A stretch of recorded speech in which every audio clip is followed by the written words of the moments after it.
I never want to fast travel again. What is he doing? When you show up in the safe house and you think this guy's just working on some sick dance moves, but in reality he's punching a ghost toddler. What a sick person. How you doing, guys? My name is Pound!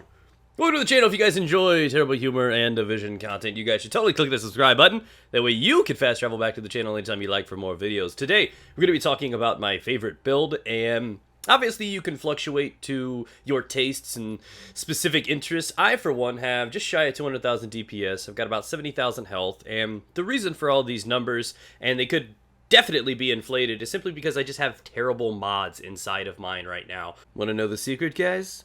2 words. Sentry's Call. Without a doubt, the best gear set in the game, arguably for PvE and for sure PvP. Just so good, it gives you 45% more damage that you can deal into a target. It actually works as a debuff.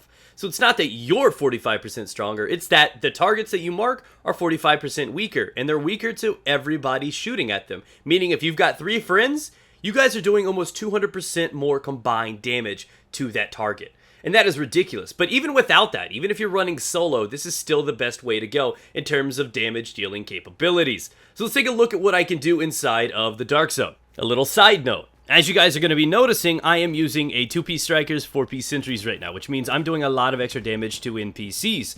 If I was trying to lean a little bit more towards PvP shenanigans, I'd be wanting to rock out 4 sentries and 2 tacticians. You're going to learn 2 things with this video. 1, I am terrible at catching grenades with my face. Number 2, the Sentry set is going to allow you to do a lot of extra damage to players, but it also gives you a freedom that up until now we've not been capable of doing, and this is to kill people inside of defense signatures. Now, me and only one of my friends, who happens to die shortly into this, are going for a supply drop, while a pack of 7 people come in to try to steal this thing. Look at the damage numbers. These guys have a defense signature on. I hit that dude to the head for 4,000 through his defense signature. And remember what we talked about a little earlier, guys? When it's a debuff, not a buff. If I had 3 other friends with me, we would have all been capable of hitting him through his defense signature for 4,000 apiece.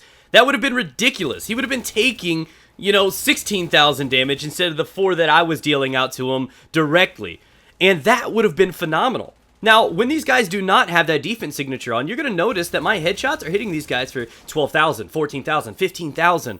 And that is a lot of damage. Understand, that's after armor and everything has been calculated. Now I'm just attacking his raw stamina, the health that he's built up. If this guy's got only 60,000 health at his disposal, much like I do, I could potentially kill him with as few as 4 shots total. Now I get it, these guys were definitely not playing smart. They were trying to capture it instead of trying to kill me and secure it like they should have been, and these guys were not built horribly. I ran into these guys a few different times. Most of those, that group of 4 that came in initially, were 215 plus. They cheesed for their gear, and even with that significant advantage over top of us, we were able to 2v4 them every time we ran into a team fight. They were not that big of a threat, which goes to show that skill is quite a factor with the Sentry set. You do need to be accurate. You need to get those stacks to the head so you start dealing 45% more damage across your group, and this is important. These guys had a significant advantage on me in terms of gear and gear score. They had cheesed for 240 items. They had an advantage over me, but they were still not capable of doing anything because either A, they were built incorrectly,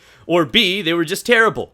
Maybe a combination of both, but that just goes to show that you have to have quite a few things to align to be successful. As it stands, Sentry's is so strong, it's not even that valuable to build tank anymore. DPS can exactly counter what that can do. You saw I was hitting for 15,000 to guys that were max armor mitigation, and at that point I was attacking their raw health. So yeah, they may have had 60, 70,000 health right there, but it would have been 1 or 2 more bullets to take down a guy with 100,000 health. So you can see exactly why building DPS in Sentry's is probably the way to go right now. The day of the tank is pretty much over, and that is because of the Sentry's Call set. As for the roles, you want to aim towards DPS. Everything still applies in terms of what you're looking for. Get your crit hit damage on your backpacks and your knee pads and everything that allows you to apply that to it. You want to deal more damage, and then, if you can, put a little bit of armor and health and stamina into the mods and other areas. I had only about 50 to 55% armor mitigation in this, and I was still able to do quite fine. Now, had they have grouped on me and taken advantage of the 3 stack sentries they had on top of me, they would have been able to drop me with these, but they didn't.